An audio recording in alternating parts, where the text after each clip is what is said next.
Welcome, welcome.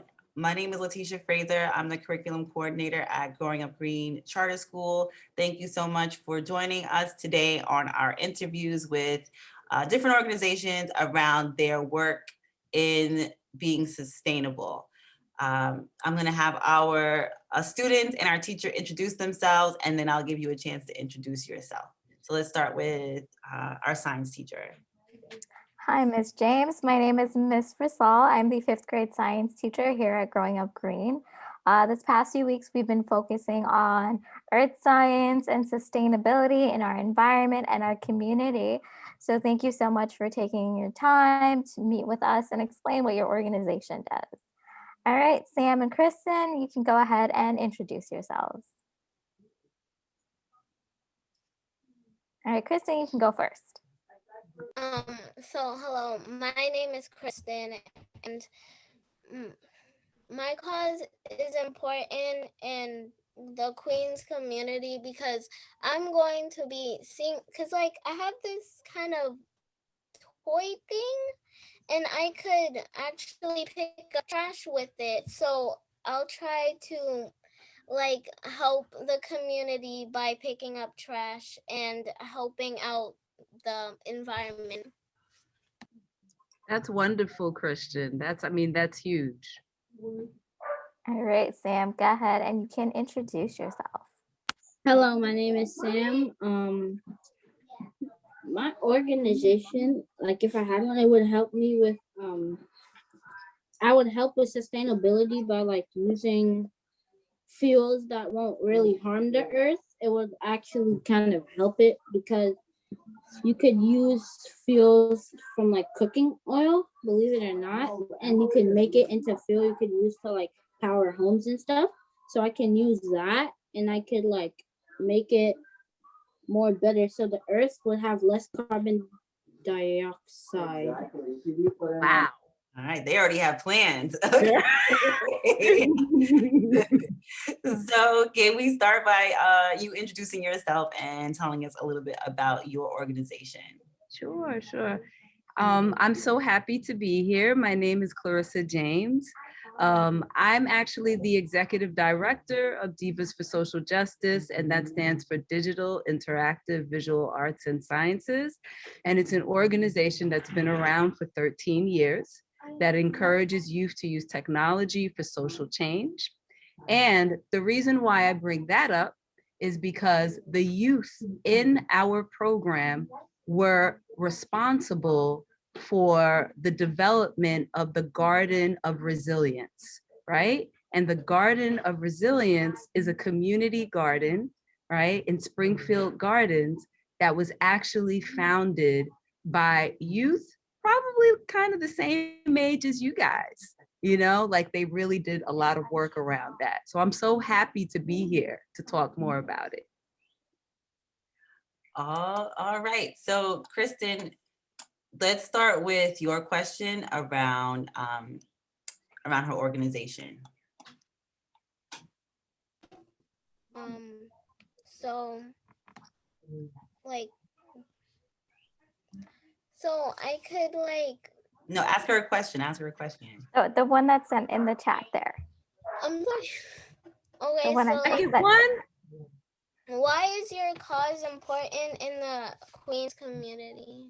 I think that's a great question, right? So one of the causes that our community garden, the Garden of Resilience, is dealing with is the idea of food insecurity, right?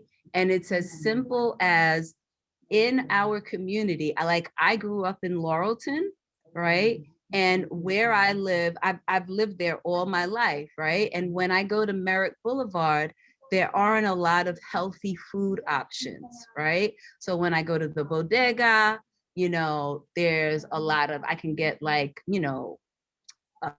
sandwich and I can get soda, but there isn't the option for me to get a lot of fruits and vegetables or to maybe get a smoothie or something more healthy. But yet when I go into another community, yeah, there's the Burger King and the McDonald's and all these other options, but then they have full salad bars and beautiful flowers and all these different things. And I'm like, hey, why isn't it the same for us?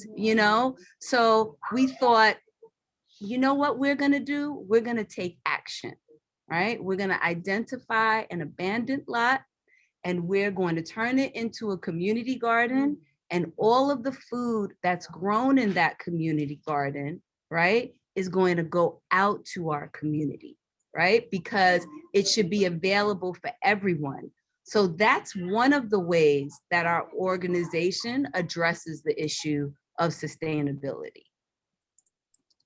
All right, that sounds super important. I think that is something that I noticed too. I'm from Jamaica, Queens. I actually live in Briarwood now, but when I lived in Jamaica, Queens, it was the same thing where there is one key food, but then other than that, like you have just a lot of fast food around, and the options for healthy food, or just the options for grocery stores that provide fresh food is not always there, where it is always prevalent in other neighborhoods. So the idea of just kind of having a garden that helps you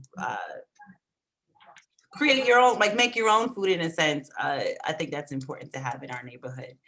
Sam, you want to ask a little bit about some ways that, yep, you can ask the question in the chat. Can I ask a question that like I came up with? Sure, go ahead. If I'm correct, you were grown up in Lawrington.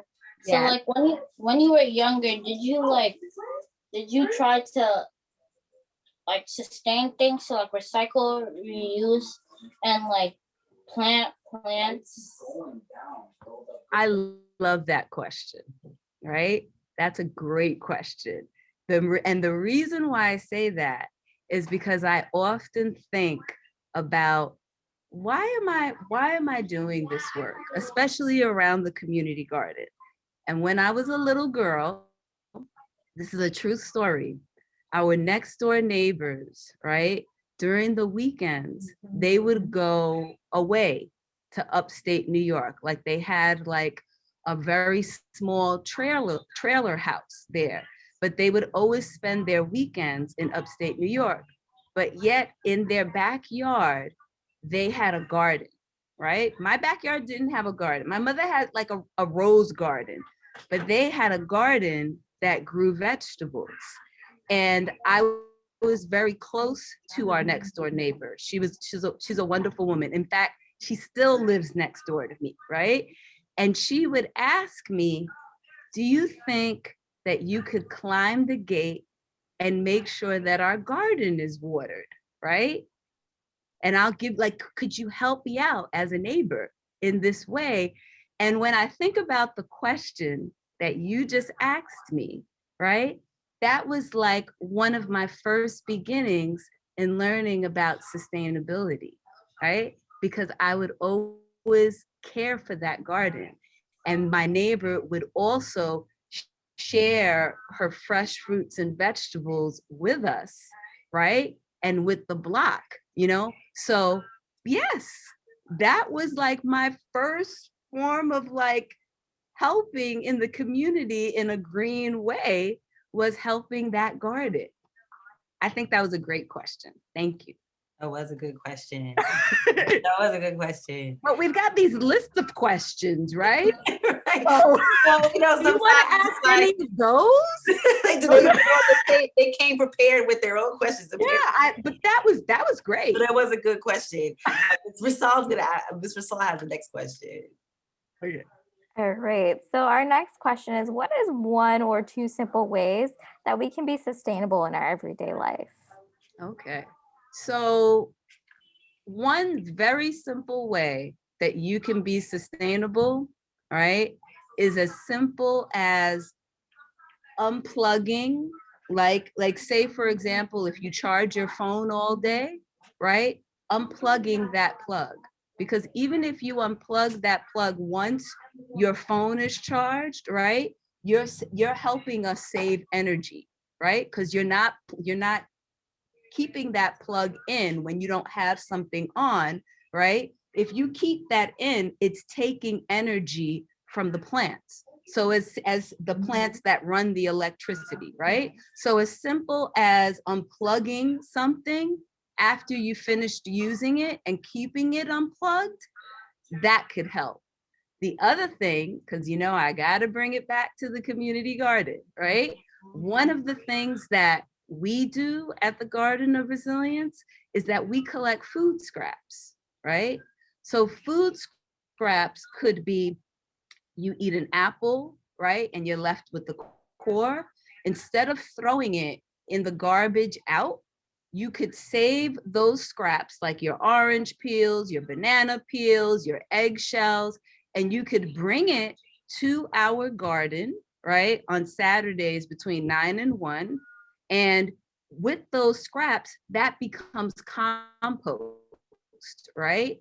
We create something called compost, and that goes back into the ground and it makes our vegetables fantastic, right? So that's another sustainable thing that you can do, right? By saving your food scraps instead of just throwing them out and bringing them to a food scrap drop-off site, or even learning how to create compost yourself for your backyard is another way that you can be sustainable. But I would love for you to bring your food scraps to us. Yeah, that would be great. All right, so one last question: how can others get involved in your program? Oh, fantastic! I mean, anybody can join our community garden, right? Our Garden of Resilience is located at 179-18 145th Drive, Springfield Gardens, New York 11434, right? But if you Google us, right, we have a membership application. The membership is free. It's free to anyone. You are all welcome to come and become members and help with the maintenance of the land so that the food that's grown in the garden goes right back out to the community. All right.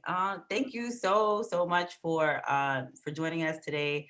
We really appreciate learning about your garden and learning about ways that we can be sustainable. Yes. I think they all appreciate you joining us as well, right, Sam and Kristen? Yeah. It was nice meeting you all. Yep. Nice meeting you as well. All Yeah. right. Thank you for your wonderful questions. Thank you. All Thank you right. so much. Have a good day. All You right. too.